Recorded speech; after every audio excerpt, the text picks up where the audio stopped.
और मैं बहुत संदेह करने वाला व्यक्ति हूँ, मैं बहुत विश्वास करने वाला व्यक्ति हूँ नहीं। मैं ईश्वर को लेकर भी उतना आग्रही नहीं हूँ। मुझे फिलॉसफी पढ़ते पढ़ते ज़्यादा संदेह मन में रहता है, बहुत ज़्यादा।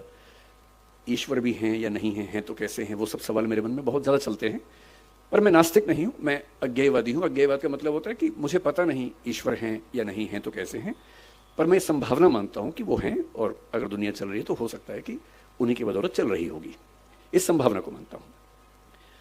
मैं ये भी महसूस करता रहा हूँ कि जो संत का एक सुंदर अर्थ होता है, मैं संत कबीर का बहुत सम्मान करता हूँ। मैंने कबीरदास को अच्छे से पढ़ने का प्रयास किया है और बहुत प्रेरित होता हूँ उनसे, उनकी बातों से सीखता हूँ।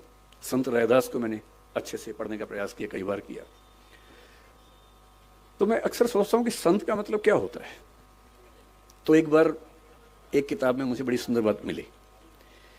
एक उम्र तक मेरा थोड़ा सा लेफ्टिस्ट आइडियोलॉजी की तरफ काफ़ी झुका हुआ था, तो मुझे धर्म, संत, इन सब से लगभग अरुचि सी थी।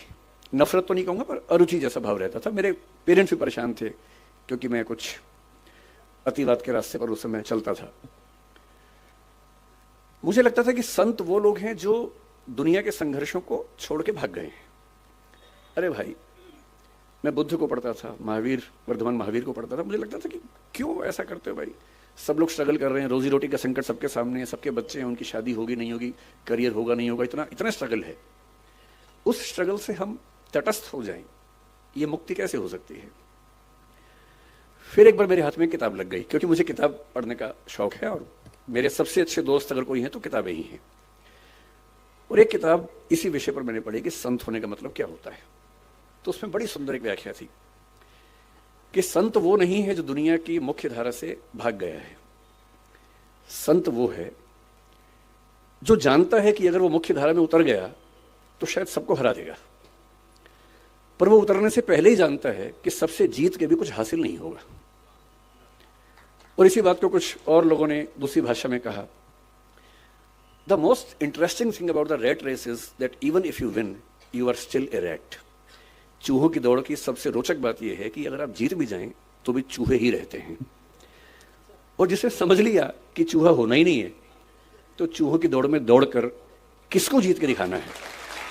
अगर मैं जीत के दिखा भी दूं, अगर मैं जीत के दिखा दूं, किसको दिखाना है। क्या कोई इतना महत्वपूर्ण है कि उसको दिखाने के लिए मैं अपने 10 साल खराब कर दूं या 20 साल खराब कर दूं? क्यों दिखाऊं। और अंततः तो साक्षी भाव से खुद को ही देखना है। और यदि मैं अपनी चेतना के सही रास्ते पे नहीं हूं, तो दुनिया की नज़र में कितने भी सही रास्ते पे हूं, वो सही रास्ता कैसे हो सकता है। मेरा सही रास्ता तो मेरी चेतना, मेरी अंतरात्मा तय करेगी। और यदि मेरी अंतरात्मा इस बिंदु पर सुकून महसूस करती है कि मुझे उस चूहों की दौड़ में शामिल होना ही नहीं है, तो नहीं होना है। और मैं कल से, मुझे डॉक्टर सिंघवी साहब ने कई जिक्र किए बापू के, कि कैसे उनकी कथा में लोग, और गुजरात के लोग कितने दानी हैं वो भी पता लगा। सूरत के बारे में विशेष रूप से पता लगा कि 50 करोड़ 100 करोड़ का दान हुआ, एक अस्पताल बन गया। फिर कथा हुई, फिर 125 करोड़ का दान हो गया, इससे एक और अस्पताल बन गया। इतना कंट्रीब्यूशन तो बड़े बड़े मंत्री, नेता और IAS नहीं कर पाते। तो उससे लागुना अच्छा है कि हम संत बन के ही अपना काम करें और समाज के लिए जो कर सकते हैं वही करें।